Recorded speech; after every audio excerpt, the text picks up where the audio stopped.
Now in the Mahayana, which is mostly in Tibet, China and Japan, you have the Bodhisattva ideal, which is, well, I can't enter into absolute bliss and leave all this thousands of people, millions of people in ignorance and suffering.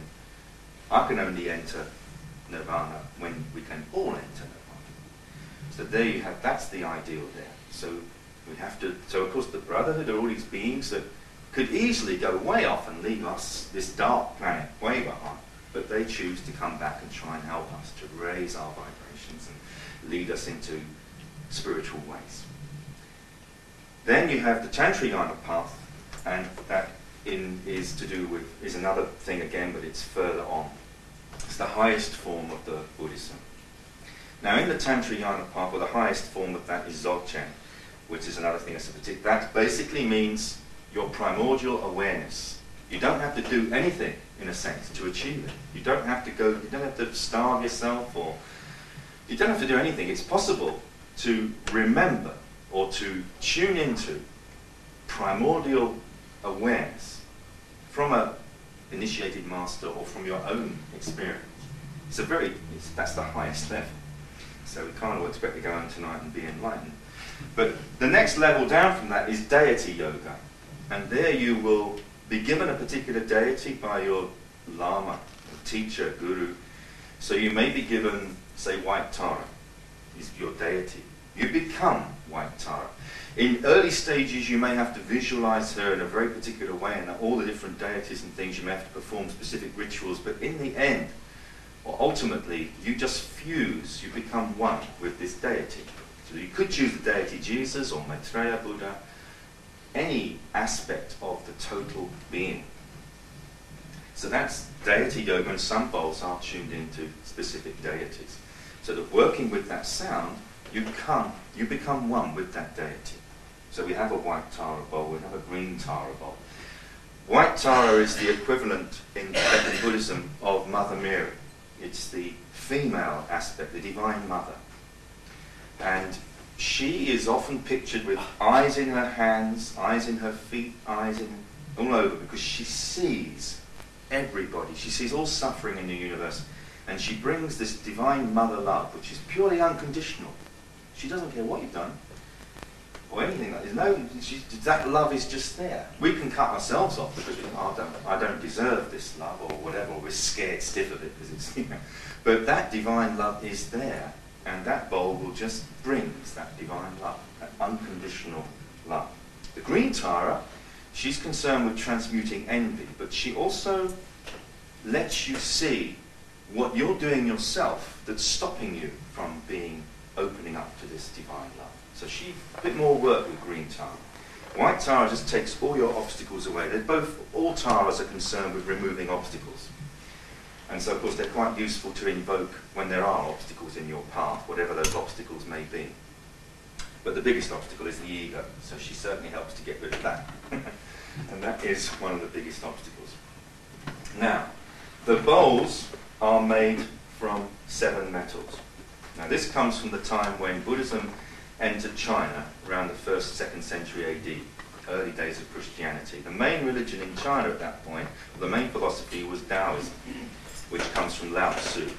And Taoism had started some 600, 700 years earlier, and that was in what it was called its philosophical stage, its absolutist stage. And it was a level of philosophy that the average person couldn't comprehend.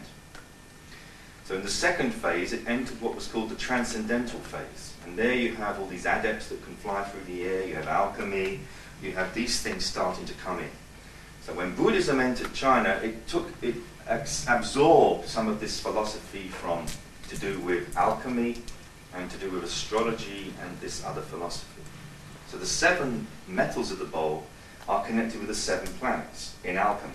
So gold, we've said, for the sun, silver for the moon, mercury for Mercury, copper for Venus, iron for Mars, tin for Jupiter, and antimony for Saturn. Lead is normally for Saturn, but there's not much lead in that part of the world, so they use antimony, which is part of the lead family.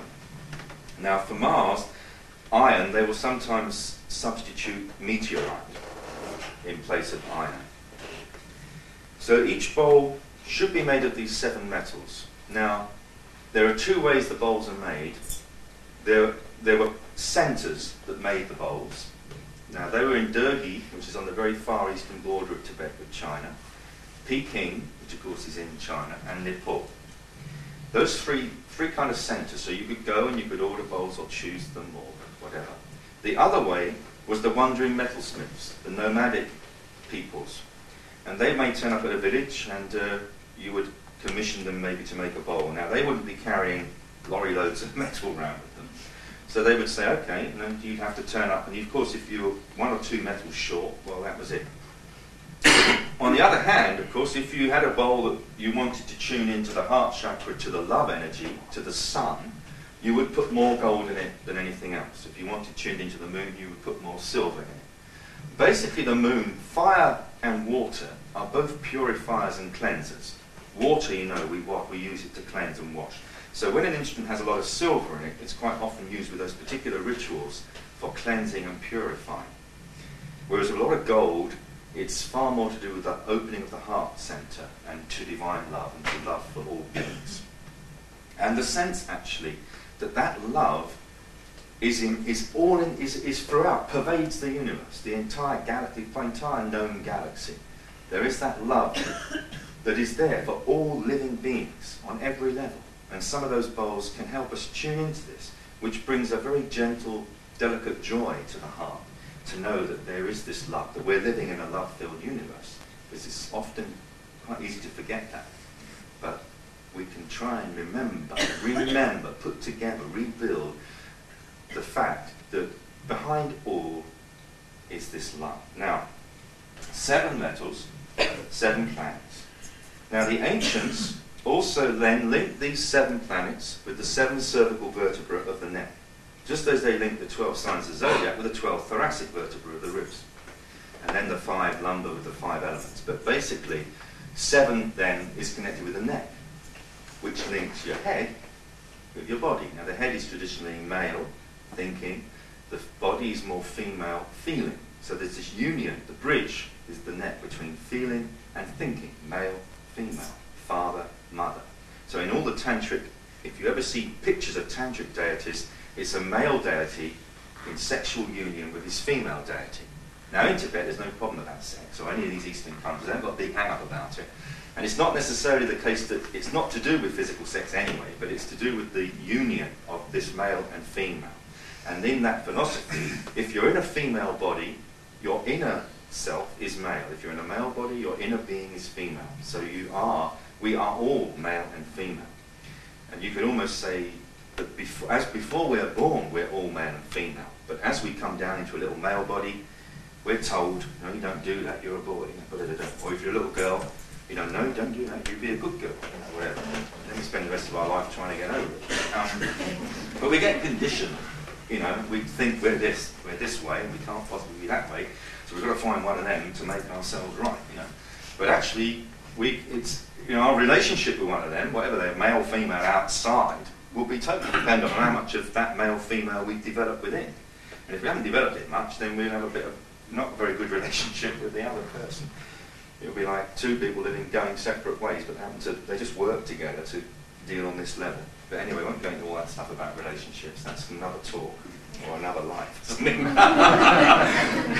talk forever on that subject. You know? So there is that link then between these, so you can see that. Now the actual bowl itself, when we look at the bowl, the bowl rests on the ground like that. When we look at it from above, which is to say the vertical axis, we see the astrological symbol for the sun, the dot within the circle, or the circle within the bigger circle of the bowl.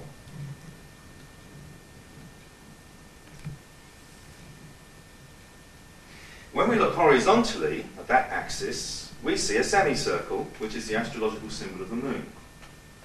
Now in astrological symbolism, the dot within the circle represents the divine spark of God, the individual spark of God, the sun. And the moon represents, therefore, spirit.